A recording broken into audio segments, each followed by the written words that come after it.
Welcome back to Animal Farm. Chapter 6, let's go. So it's summertime on Animal Farm, and they're having a rough year. The animals are working 60-hour work weeks at this point, and then Napoleon says, guess what?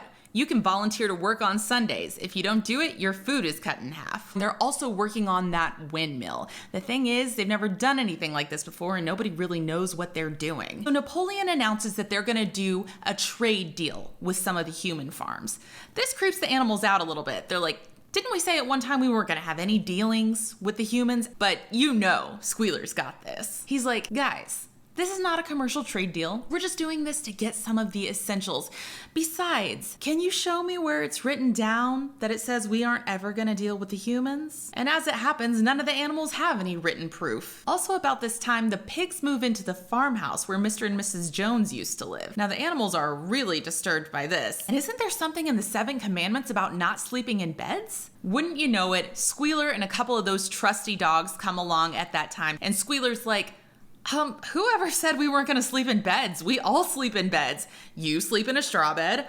I sleep in a feather bed in the house. Besides, are you really sure that that's up there in the 7 commandments? And sure enough, the 4th commandment actually says no animal shall sleep in a bed with sheets.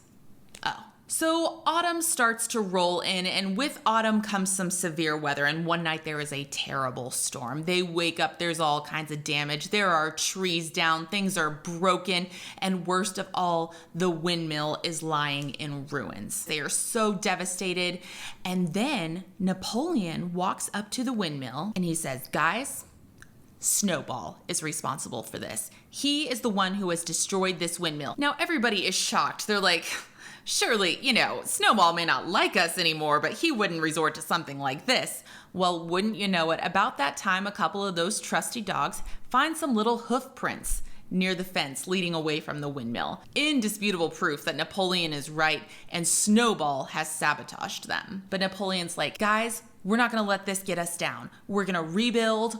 Long live Animal Farm. And that's the end of chapter 6.